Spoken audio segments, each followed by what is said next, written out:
Zhu Yuanzhang, who rose from humble origins, ascended the throne. He stretched out his hand, slowly pushing open the splendid gates of the Ming Dynasty. Founding the last feudal dynasty ruled by the Han people.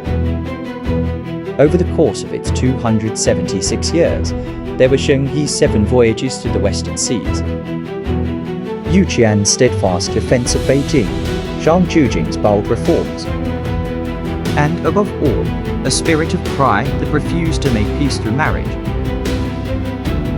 refused to pay indemnities or cede territory, refused to offer tribute. An unyielding determination that the emperor himself would guard the nation's gates and die for his country. This was the Ming, a dynasty that held 1/5 of the world's population, commanded over 1.6 million soldiers, ruled a territory second only to that of the Yuan dynasty, and exerted influence across the world. In May 1351, among the people conscripted to repair the dikes of the Yellow River in the last years of the Yuan, a nursery rhyme spread. A stone man with a single eye stirs the Yellow River and the world will rise in rebellion. A one-eyed stone figure was secretly buried in the riverbed and through S. UCH omens the people came to believe that heaven's mandate had left the Yuan. Soon after, Han Shan and Liu Futan raised the banner of revolt. At that time, Zhu Yuanzhang was still a monk in a temple, striking the bells unaware that he himself would one day be the man to stir the Yellow River and topple the world. The following year, Guozixing rose in rebellion. One of his generals, Zheng He, wrote to Zhu Yuanzhang urging him to join the army. Zheng He's judgment proved correct. Zhu Yuanzhang quickly established himself within the ranks, winning Guozixing's favor and even marrying Guo's adopted daughter, Lady Ma, thus becoming the son-in-law of a rebel leader. When Guozixing passed away, Zhu Yuanzhang inherited his wife's dowry, his father-in-law's army, and secured his own foothold in the struggle among the warlords of the Yuan's collapse. South of the Yangtze, his only rivals remained Zhang Xixing and Chen Yulian. Zhu Yuanzhang resolved to defeat them one by one, striking down Chen first, then, when Zhang stood isolated, crushing him in turn. At last, Zhu Yuanzhang triumphed in this 3-1 elimination match, winning the right to face the Yuan dynasty alone. In 1368, he declared himself emperor, founding the Ming. That same year, he issued his long-prepared rallying cry. Expel the Tartars, restore China. He dispatched his 2 great generals, Chang Yuken and Shu Dan, who led the assault against the Yuan. The Yuan failed to defend its realm. The Shan Emperor fled north, and the empire fell into Zhu Yuanzhang's hands. Upon ascending the throne, a series of famous purges shook the realm. In 1376, the empty seal case spread fear among officials. Soon after, through the Humayun case, he abolished the office of Chancellor. Then, with the LANU case, he eliminated meritorious generals. Through the Guohuan case, he struck at corruption, establishing the secret police, the embroidered guard, to keep officials under constant surveillance. At the same time, he registered households, encouraged farming, built irrigation,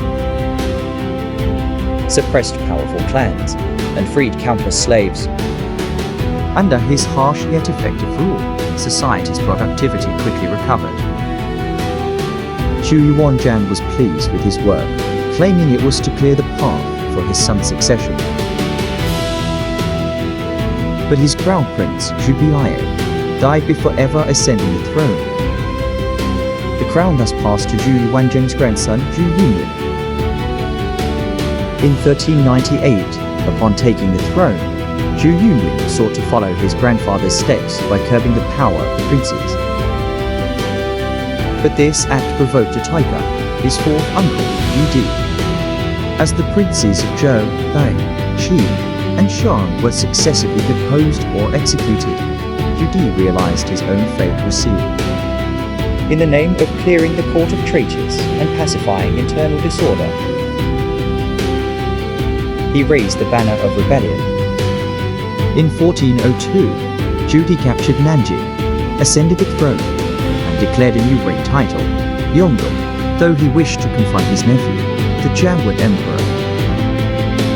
The young ruler vanished without a trace, leaving Zhu Di forever haunted by his disappearance. In 1421, Zhu Di moved the capital to Beijing, ushering in the legend of the Son of Heaven guarding the nation's gates. He personally led 5 northern campaigns, striking the Tartars, subduing the Arats, pacifying the Mongols, and fighting the Jurchens. During his reign, Ming power and territory expanded greatly. It was also under his rule that the Yongle Encyclopedia began.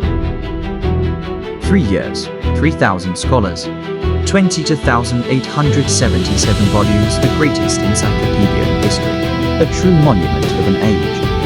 Thus dawned the prosperity of the Yongle era. From 1405 onward, Zhu Di repeatedly dispatched Zheng He's fleets, which reached as far as Somalia in East Africa. During these voyages, Ming influence spread widely across the seas. It was said Zheng He was secretly searching for the missing Jianwen Emperor, yet, though Chinese porcelain was carried abroad and Ming prestige soared, no trace of the vanished ruler was ever found. By then, the people no longer cared, for it was Zhu Di, the Yongle Emperor, who brought them peace and stability. After Zhu Di's death, his son, the Crown Prince Zhu ascended the throne. Known as the Reign Emperor, he truly lived up to his name. He ruled with benevolence, encouraged agriculture, and governed gently. After only a single year, he passed away, leaving the throne to his son, Zhu Yuanzhang. Zhu Yuanzhang proved himself no lesser than his father. He ruled with virtue, worked tirelessly on state affairs, and ushered in the prosperity of the Renaissance era. He continued Zheng He's great voyages. Yet his flaw was raising crickets rather than a worthy heir, and educating eunuchs, laying the seeds of later corruption.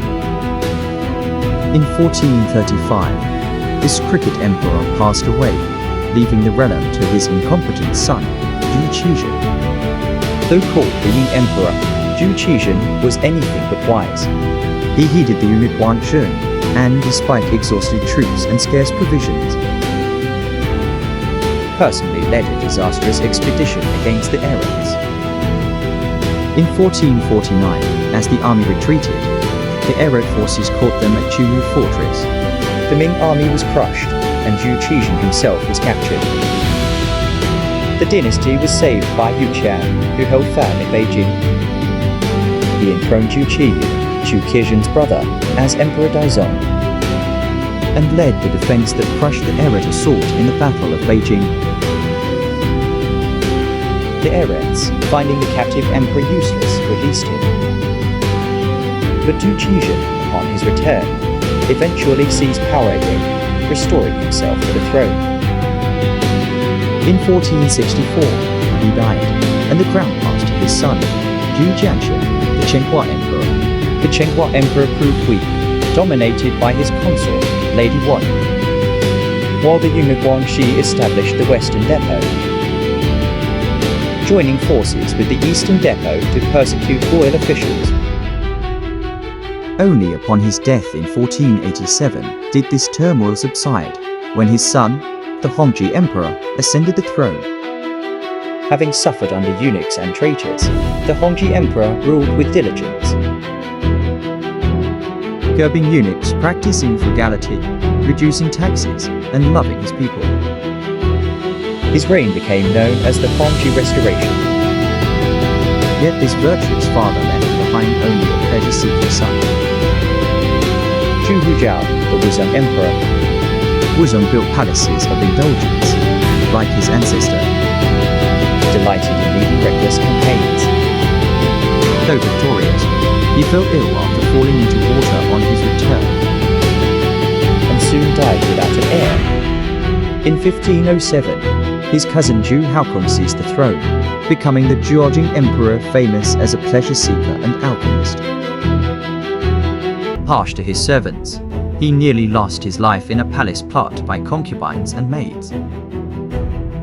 During his reign, the Mongols, Wokou pirates, and even the Portuguese eyed Ming lands.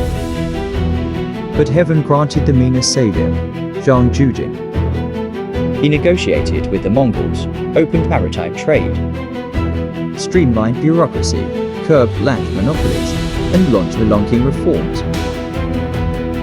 Even after Emperor Longqing's death, he remained loyal under the young Wanli Emperor, employing the general Jiajing to defeat the Wokou and Pan Jixin to tame the Yellow River.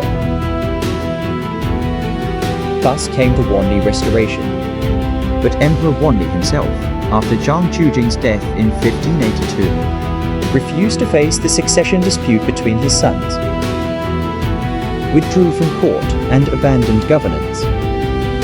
Meanwhile, General Li Changliang falsified reports, allowing eunuchs to rise in power.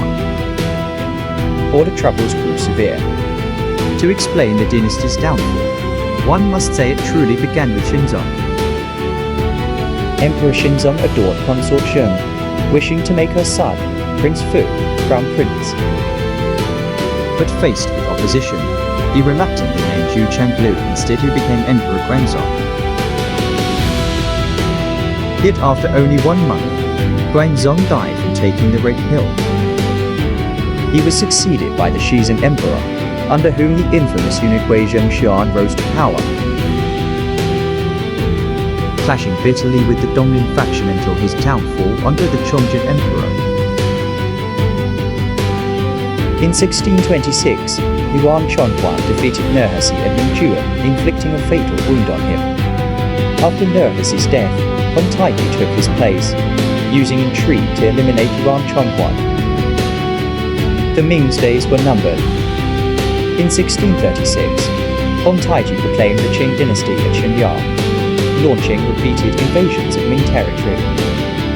Meanwhile, Li Ziqing raised his own state, the Great Shan, and marched north. In 1644, he captured Beijing. Emperor Chongqing hanged himself, and the Ming dynasty perished, having lasted 276 years.